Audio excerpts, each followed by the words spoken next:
ലോകത്തിലെ ഏറ്റവും വിനാശകരമായ മാനുഷിക പ്രതിസന്ധിയിലേക്ക് സുഡാനെ തള്ളിവിടുന്നതിനകത്ത് ഒരുപാട് കാരണങ്ങളുണ്ട്. അതിൽ പ്രധാനപ്പെട്ടതെന്ന് പറയുന്നത് രണ്ട് ഗ്രൂപ്പുകൾ തമ്മിലുള്ള അധികാര വടംവലിയാണ്. ഈ റാപ്പിഡ് സപ്പോർട്ട് ഫോഴ്സും സുഡാനീസ് ആംഡ് ഫോഴ്സും SAF. അപ്പോൾ പക്ഷേ എങ്കിലും ഇത്രയും വലിയ പ്രശ്നങ്ങളാണ് സുഡാനിൽ സംഭവിക്കുന്നത്. എന്നിരുന്നാലും അത് ലോകമാധ്യമങ്ങളിൽ വലിയ ചർച്ചയാവുന്നില്ല.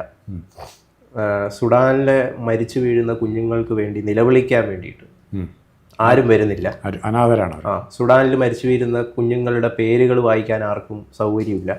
എന്തുകൊണ്ടായിരിക്കും ഇതൊക്കെ സംഭവിക്കുന്നുണ്ടാവുക? അതായത് ഹമാസിൽ മരിച്ചു വീഴുന്ന കുഞ്ഞുങ്ങൾക്ക്, അതായത് എന്താണ് പലസ്തീനിൽ മരിച്ചു വീഴുന്നവർക്ക് വേണ്ടി ഒരുപാട് വാദിക്കാൻ ആളുകൾ വരികയും എന്നാൽ അതിലും ഭീകരമായിട്ടുള്ള പല സംഭവങ്ങളും സുഡാനിൽ നടക്കുമ്പോൾ അവരെ ഓർക്കാതിരിക്കുകയും ചെയ്യുന്നതിൻ്റെ അകത്ത് എന്തായിരിക്കും? ഇപ്പോൾ സുഡാനിൽ ഇപ്പോൾ നടക്കുന്ന സംഘർഷങ്ങൾ, ആഭ്യന്തര സംഘർഷങ്ങളിൽ ഒരു ഭാഗത്ത് ഇസ്രായേൽ ഉണ്ടായിരുന്നു എന്ന് വിചാരിക്കുക. ഇസ്രായേൽ മുഖാന്തരമാണ് ഈ കൊലപാതകങ്ങൾ, അവിടെ ഈ കൊലകളൊക്കെ നടക്കുന്നെങ്കിൽ തീർച്ചയായിട്ടും വരുമായിരുന്നു. കാരണം ഇസ്രായേൽ ഇവരുടെ ശത്രുവാണ്. ശത്രു എന്ന് പറഞ്ഞാൽ ജെറുസലേം കൈവശം വെച്ചിരിക്കുന്ന രാജ്യം, ഇസ്രായേലിനോടുള്ള മെയിൻ അതുപോലെ ഇന്ത്യ ആണെങ്കിലും ചിലപ്പോൾ ഇതിൽ ജൂതന്മാരില്ല. ഇന്ത്യ ആയിരുന്നെങ്കിൽ ഇത് വന്നേനെ.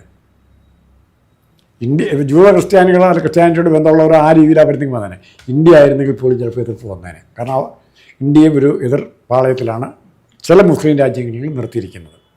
ഇവിടെ നമ്മൾ കാണേണ്ട കാര്യം, ഇവർ ഇസ്ലാമിൻ്റെ പേര് പറഞ്ഞോ, അല്ലെങ്കിൽ ഇവിടെ ഇന്ത്യയിൽ ഹിന്ദുക്കളുടെ പേര് പറഞ്ഞോ, ചൈനയിലെ ബുദ്ധമതക്കാരുടെ പേര് പറഞ്ഞോ, ജപ്പാനിൽ സംഘടിപ്പിക്കുമ്പോൾ ഇതിൽ ആൾക്കാർക്ക് ആത്മീയമായ താല്പര്യം മാത്രമേ ബഹുഭൂരിപക്ഷത്തിനുള്ളൂ. ഹിന്ദുമതത്തിൻ്റെ ഒരു ശക്തി പ്രകടനം എന്ന് പറയുമ്പോൾ ഇപ്പോൾ ദുർഗാവാഹിനിയുടെ ഒക്കെ നല്ല ഒന്നാന്തരം പ്രകടനം നടന്നു. അത്തരം ശക്തി പ്രകടനങ്ങൾ സാധാരണ ഹിന്ദു മനസ്സുകൊണ്ട് ഏറ്റെടുക്കുന്നില്ല. പിന്നെ അതിന് പോവും, ഞങ്ങൾ ഇത്ര ഉണ്ടെന്ന് കാണിക്കാൻ വേണ്ടി. പള്ളിപ്പെരുന്നാളിൻ്റെ ഘോഷയാത്ര വാശി വെച്ച് നടത്തും. ഒന്നും നേടാനില്ല. എന്നാൽ ഓരോ രണ്ട് പള്ളികൾ അപ്പുറം യാക്കോബായ ഓർത്തഡോക്സാണ്, ഉറപ്പായിട്ട് ആ പെരുന്നാൾ അടിപൊളി പെരുന്നാളായിരിക്കും. കാരണം രണ്ടു കൂട്ടരും മത്സരിച്ച് നടത്തും. അങ്ങനത്തെ മത്സരത്തിനപ്പുറം പരസ്പരം ഇല്ലാതാക്കാനുള്ള മത്സരം ഫോളോ ചെയ്യുന്ന ഒന്ന് കമ്മ്യൂണിസ്റ്റ് രാജ്യങ്ങൾ ഒരു കാലത്ത്, ഇപ്പം ഇല്ല, ഒരു കാലത്ത് കമ്മ്യൂണിസ്റ്റ് രാജ്യങ്ങളും രണ്ട് ഇസ്ലാമിക് രാജ്യങ്ങളും. കാഫിർ എന്ന് പറഞ്ഞ മുദ്ര കുത്തി ശത്രുക്കളെ ഉണ്ടാക്കുക, അല്ലെങ്കിൽ ശത്രുക്കളെ കണ്ടെത്തി അവരെ ഉന്മൂലനം ചെയ്യുകയാണ് ഈ മതത്തിൽ ജനിച്ച് വീണ ലക്ഷ്യം. അങ്ങനെ ചെയ്താൽ എവിടെ ചെല്ലാൻ പറ്റും? അല്ല, സുഡാനിലെ വിഷയം ഒരു മതപ്രശ്നം മാത്രമാണോ? അല്ല, മതം അവിടെ മുതലെടുക്കാമേ. മതം അവിടെ മുതലെടുക്കുകയാണ്. ഇപ്പോൾ ശബരിമല വിഷയം NSS മുതലെടുത്തില്ല കുറേ.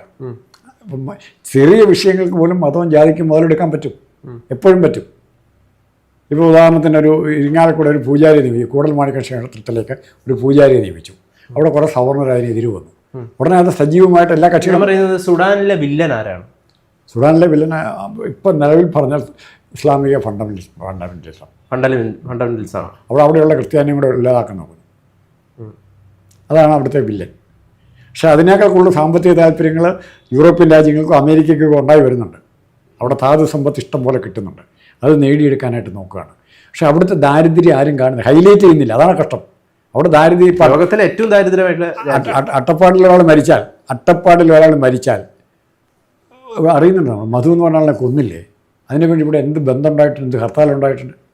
അവിടെ ഒന്നും ഇല്ലാത്തവനാണ് മരിക്കുന്നത്. അങ്ങനെ ഒരു കമ്പൗണ്ട് തോട്ടി സൈഡിലേക്ക് ഇടും. അതുപോലത്തെ ഒരു മനസാക്ഷി നമുക്ക് ഈ പുരോഗമനം പറയുന്നവരുണ്ടാക്കി തന്നിട്ടുണ്ട്. അഭിമന്യുൻ്റെ കേസ് ആലോചിച്ചൊക്കെ മഹാരാജ് സ്കൂളിൽ. അതായത് ഇപ്പോൾ ഈ പ്രോഗ്രസീവ്നെസ് എന്ന് പറഞ്ഞു കഴിഞ്ഞാൽ, ഈ പുരോഗമനമായിട്ടുള്ള വാദം എന്ന് പറയുന്നത് ഈ ബ്രാഹ്മണിക്കൽ സാധനങ്ങളെ മാത്രമായി എതിർക്കാൻ പാടുള്ളൂ. അത് ഇന്ത്യയിൽ മുസ്ലിം സുപ്രീമസിയെ, ഏകാധിപത്യത്തെ എതിർക്കാൻ പാടില്ല. അങ്ങനെ ഒരു ചിന്താഗതി ഉണ്ടോ ആർക്കെങ്കിലും? അങ്ങനെയുള്ള ചിന്താഗതിയൊന്നും ആർക്കുമില്ല. പക്ഷേ ചിലർ ഇതെല്ലാം നമ്മുടെ കൺവീനിയൻസാണ് പ്രധാനം. ഞാൻ നാളെ ഒരു മുസ്ലിം ഭൂരിപക്ഷമുള്ള നിയോജക മണ്ഡലത്തിലാണ് ഞാൻ മത്സരിക്കുന്നത് എൻ്റെ രാഷ്ട്രീയ പ്രവർത്തനം വേണ്ടി. ഉറപ്പായിട്ടും ഞാൻ മുസ്ലിം ഫണ്ടമെൻ്റലിസ്റ്റ് എതിർക്കാൻ പോവുകയില്ല. നമ്മുടെ യൂട്യൂബ് ചാനലുകൾ തന്നെ നോക്കിയോ, സ്വതന്ത്രമായിട്ട് നടന്ന പല യൂട്യൂബ് ചാനലുകളും ചില കാര്യങ്ങൾക്ക് സത്യസന്ധമായിട്ട് പ്രതികരിക്കാൻ പറ്റില്ല. കാരണം അറിയാമല്ലോ, കൊമേഴ്ഷ്യൽ ഇൻട്രസ്റ്റ് ഉണ്ട് ചാനലുകൾക്ക്. ആ കൊമേഴ്ഷ്യൽ ഇൻട്രസ്റ്റിന് ബാധകമാകുന്ന കാര്യങ്ങളിലേക്ക് നമ്മൾ പോവുകയില്ല. കോൺഗ്രസിനെ അനുകൂലിക്കുന്ന ചാനലുകളുണ്ട്, കമ്മ്യൂണിസ്റ്റ് പാർട്ടി അനുകൂലിക്കുന്ന ചാനൽ. ഇവർക്കെല്ലാം ഇവരുടേതായ ആ നിലപാടെടുക്കുന്നതിൻ്റെ കാരണം every trading is A trading of convenience ആണ്. അവർക്ക് എന്ത് പ്രയോജനം ചെയ്യുമെന്നാണ് നോക്കുന്നത്. അതുകൊണ്ട് ഈ ആഫ്രിക്കയുടെ കാര്യത്തിലേക്ക് വരുമ്പോഴത്തേക്ക് ആഫ്രിക്കയുടെ കാര്യത്തിൽ തന്നെ താല്പര്യം കുറഞ്ഞു. ആഫ്രിക്കയുടെ കാര്യത്തിൽ ഇൻട്രസ്റ്റ് കാണിച്ച ഒറ്റ മനുഷ്യനേ ഉള്ളൂ, ആഫ്രിക്കയ്ക്ക് പുറത്തുനിന്ന് ആഫ്രിക്കയ്ക്ക് വേണ്ടി പോരാടാൻ ഒറ്റയാളെ ഉണ്ടായിരുന്നു. ആരാ? മഹാത്മാഗാന്ധി. സൗത്ത് ആഫ്രിക്കയുടെ സ്വാതന്ത്ര്യത്തിന് വേണ്ടി അവിടെ നിന്ന് പോരാടി. അതാ ഗാന്ധി. പിന്നെയുള്ള ഒന്നും എം.എൻ. റോയി ആയിരുന്നു മെക്സിക്കോയ്ക്ക് വേണ്ടി. മെക്സിക്കോ മെക്സിക്കോയിലും എം.എൻ. റോയിയും വേണ്ട, ഗാന്ധിയും വേണ്ട പറഞ്ഞു. കാരണം ഇവരുടെ കാഴ്ചപ്പാടല്ല, അടിച്ചമർത്തുന്ന കാഴ്ചപ്പാടല്ല, ശത്രുവിനെ കൊന്നൊടുക്കുന്ന കാഴ്ചപ്പാടല്ല. ഇവർക്ക് ഈ രണ്ടു കൂട്ടർക്കും ഇസ്ലാമിക മതവും കമ്മ്യൂണിസ്റ്റ് പാർട്ടി പറയുന്നത് വർഗ്ഗസമരം, ഇല്ലാത്തവനെ അല്ലെങ്കിൽ നമ്മുടെ വർഗ്ഗശത്രുവിനെ ഉന്മൂലനം ചെയ്യുക. ഇവിടെ കാഫിറിനെ ഉന്മൂലനം ചെയ്യുക. രണ്ടു കൂട്ടരും പരസ്പരം നമ്മുടെ സഹോദരങ്ങളെ കൊന്നിട്ട് നമ്മുടെ പ്രത്യയശാസ്ത്രം സ്ഥാപിക്കാൻ ശ്രമിക്കുന്നവരാണ് രണ്ടു കൂട്ടരും മൗലികവാദ സ്വഭാവമുണ്ട്. ആ രീതിയിൽ അതിനെ നേരിടാൻ പറ്റില്ല എന്ന് പറഞ്ഞ ആളാണ് ഗാന്ധി. സമാധാനത്തിൻ്റെ മാർഗം തന്നെ വേണം എന്ന് പറഞ്ഞ നെൽസൺ മണ്ടേല. ലോകത്തിലെ ഏറ്റവും കൂടുതൽ ഇന്ത്യക്ക് പുറത്ത് ആരാധകരുള്ള നേതാവാരാ പറയാമോ? എന്തേ?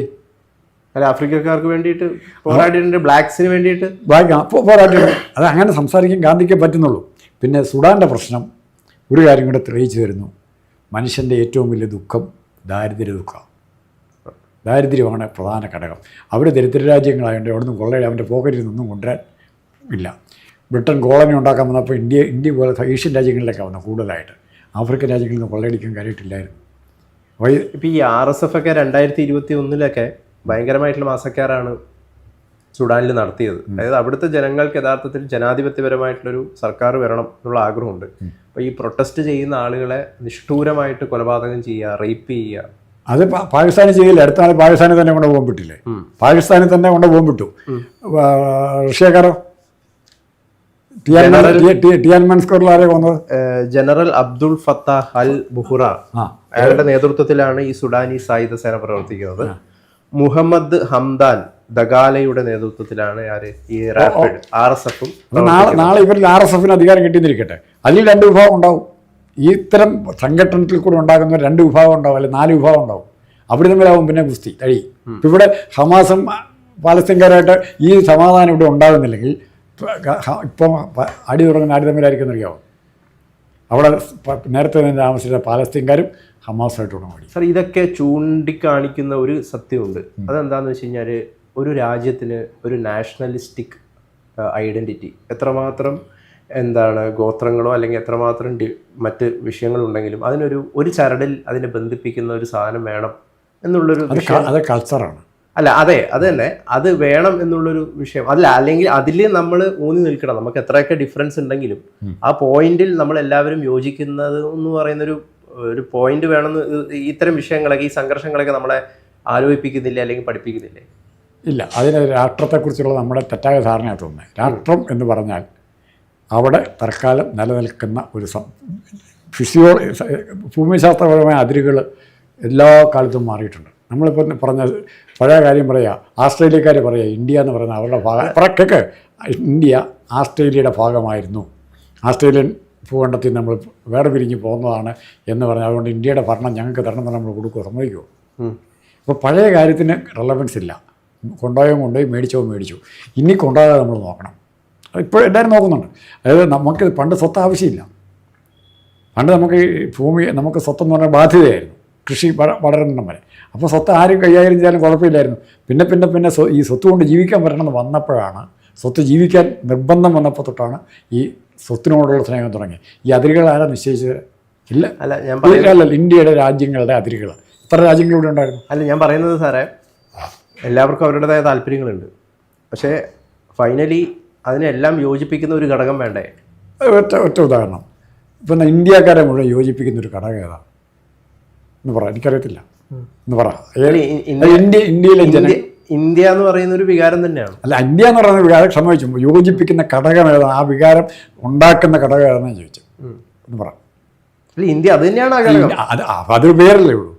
അതിനാണ് ഇന്ത്യ എന്നുള്ളതിന് ഭാരതം എന്ന് പേരിടാം. ഇല്ല, അതെ, അത് തന്നെയാണ്. ആ ഒരു കൾച്ചറാണ് നമ്മൾ ആ ഒരു വാക്ക് പറ. കൾച്ചർ എന്ന് പറഞ്ഞ കൾച്ചർ ഈ തൊട്ടപ്പുറത്ത് 2 സ്ഥലത്ത് താമസിക്കുന്ന കൾച്ചർ ഭയങ്കര വ്യത്യാസമുണ്ട്. അപ്പോൾ നമുക്ക് ജീവിക്കാൻ പറ്റുന്ന സൗകര്യപ്രദമായ സാഹചര്യമാണ് കൾച്ചർ. ഇപ്പോൾ മലബാറിലെ ഉദാഹരണം പറയാം. ഓണം, വിഷു തുടങ്ങിയവയ്ക്ക് ഇറച്ചി മീൻ ഇറച്ചി ഉണ്ടാവും ഭക്ഷണം. ഞാൻ പോയ കണ്ണൂർ കൂട്ടും. ഇങ്ങോട്ട് തിരുവിതാംകൂറിലേക്ക് വന്നാലോ? ഭക്ഷണമാണ് കൾച്ചറിൻ്റെ ഏറ്റവും പ്രധാന അടിസ്ഥാനം. തിരുവിതാംകൂറിലേക്ക് വന്നാലോ കൂട്ടിയില്ല. ഇവിടെ വെജിറ്റേറിയൻ അവിടെ പലരും. അങ്ങനത്തെ കൾച്ചർ ഡെവലപ്പ് ചെയ്യുന്നത് നമ്മൾ ഉണ്ടാക്കുന്ന ഒരു തിയററ്റിക്കൽ ഫ്രെയിംവർക്കിൽ നിന്നല്ല.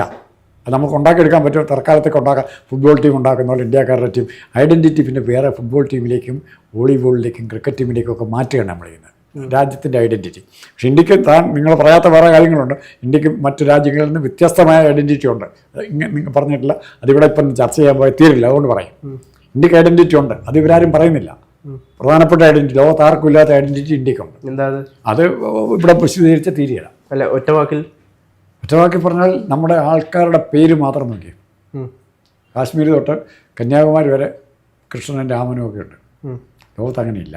പിന്നെ നദി, ഗംഗ, നമ്മൾ നദികളെ ആരാധിക്കുന്നു. അത് ഇന്ത്യയുടെ കോമൺ പൈതൃകത്വത്തിൻ്റെ ഭാഗമായിട്ട് അങ്ങനെ അത് മാത്രമല്ല, ഒത്തിരി ഉണ്ട്. പോട്ടെ, അത് പറയാൻ പോയി നമ്മുടെ സമയം പോകും. അപ്പോൾ ഇത് സുഡാനിൻ്റെ പ്രശ്നം എന്ന് പറഞ്ഞാൽ സുഡാൻ്റെ ദാരിദ്ര്യമാണ് സുഡാൻ്റെ ശാപം.